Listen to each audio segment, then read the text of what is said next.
Welcome to Activations with JJ. I'm JJ, a starseed linguist, a multidimensional channel, and an activation guide.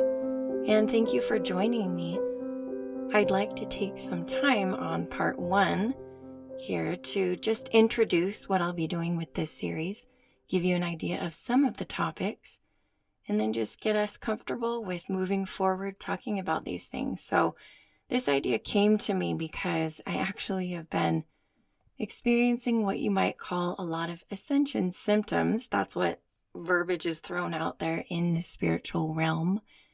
And I know many of you have also been there with me, joining me in this experience.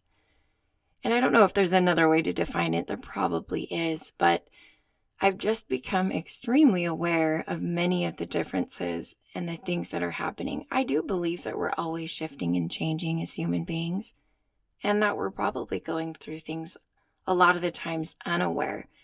I really do think, though, that at this time, people are becoming much more cognizant of what is happening to them physically and energetically, that our senses are basically heightened. And so I'd like to move forward with this series and just go through some of the ways that my symptoms have been heightened, that I've been experiencing these energetic changes. And I hope that some of what I talk about does resonate with you. So I'll kind of start by taking you back about 10 years when I really started noticing changes happen. And actually, I better shift about 15 years ago, because there have been things occurring longer than I realized. And as I started this series again, I started really thinking about it. And it was interesting to go back and look at those things from the framework that I have now. Because just like all of you, my spiritual journey has been windy. It definitely hasn't been a straight line. And I have discovered and learned new things over time that have given me a different perspective, like I said. And so I think I'll take you back, about 15 years. I went through a time period where I was having these, what I was calling brain fogs.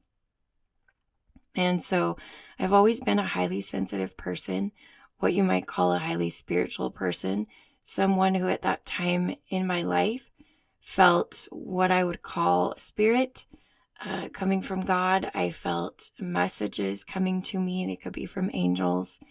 I also felt, I guess you could say, the presence of beings I couldn't see with my eyes. And I don't know how many of you have been in that same boat, but there were definitely things there that we couldn't see physically, but I could sense energetically there. So at the time that I was having these brain fogs, I just felt like I was living a dream. That's the best way for me to put it. I felt like I was living a dream. And when I was telling the people around me what I would experience, they were getting scared and they thought something was wrong with me. They thought I was having like a mental breakdown, or, and I thought that I was having like some symptoms from a physical ailment that I was having. And it was something that was a little bit, I guess I wasn't scared of it until I started telling other people about it, or kind of maybe experiencing it more frequently. I don't know how many of you, again, have experienced this same thing. Again, I call it a brain fog, but the way that I would frame it now is that lines were starting to blur. Lines were starting to blur between timelines and dimensions, and I was just feeling into that. It's nothing to be afraid of. It's definitely part of this shift that we're shifting into more of a multidimensional type of senses, what we're gaining here, what we're tuning into as we quote unquote ascend. And so I now look at it not with those same eyes. So that's kind of the beginning of, I guess, more of an energetic awareness that was starting to come to me. After that, there were definitely lots of experiences in my life where I had sudden shifts in who I was working with. And I'll go into more depth regarding those things. And what I mean by working, I don't just mean by working with, but job situations, circles of friends. There were a lot of shifts. There was a lot of movement. There were some dramatic changes. And I'll go into, again, more detail on that in a subsequent episode. So that was just another thing I wanted to touch on here in the introduction. One of the other experiences that I've had is shifting physically.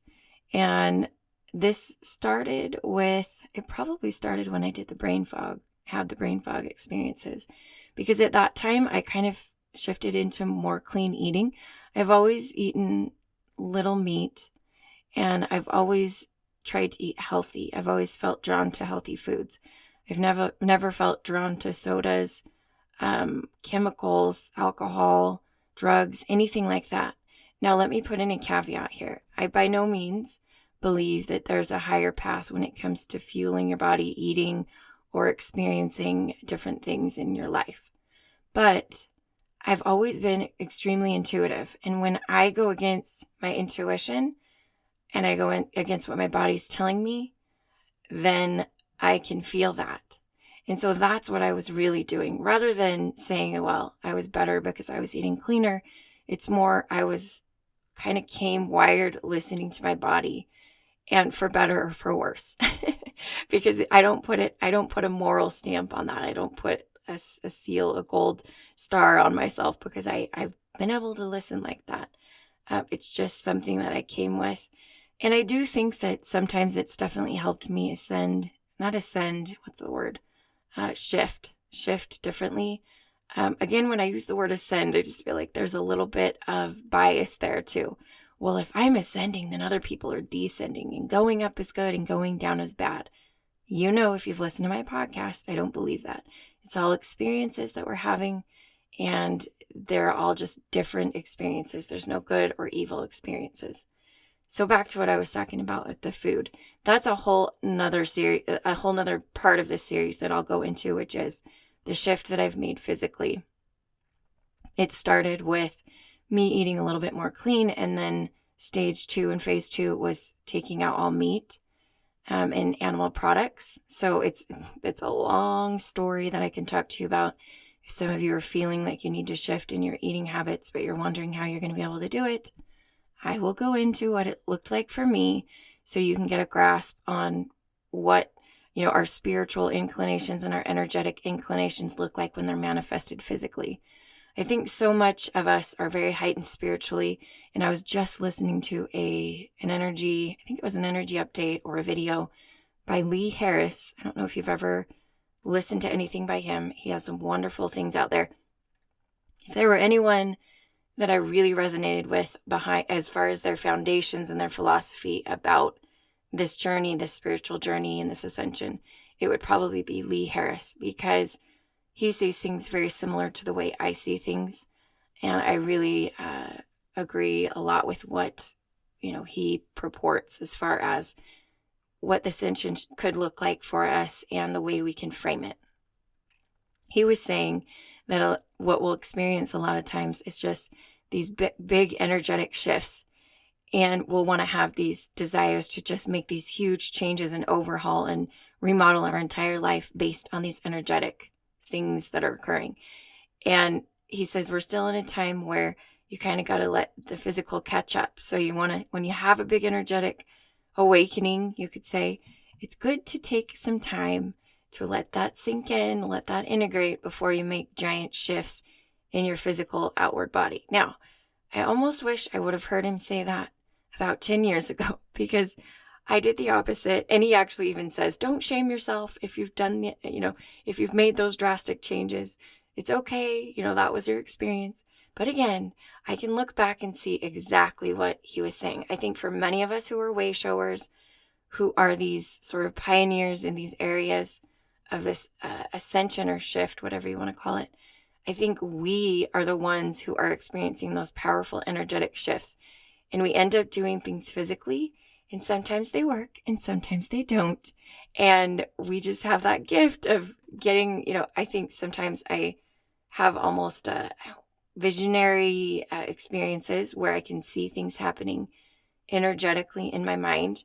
I want to call it almost like a prophesy type of a thing. That's how maybe you'd see it in an energetic or religious framework. But I've literally seen timelines play out in my mind. And so sometimes I'll be like, oh, I saw that timeline play out in my mind, and I'll want to enact it in the physical, and I'll think it's going to come like right away. And it doesn't always happen like that. So I don't know how many, again, of you have experienced this and how much of what I'm saying resonates with you. But I'll go into way more detail on that in another part of this series. Another aspect of the ascension that I want to sort of chronicle here in this series is the timeline shifting. This kind of goes along with the brain fog. But the timeline shifting, that's another one.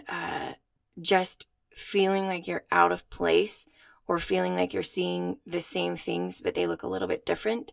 You've probably read stories of people, they're walking around the block in their neighborhood, and all of a sudden there's a tree there that they never ever saw before, and it's like a full-grown tree.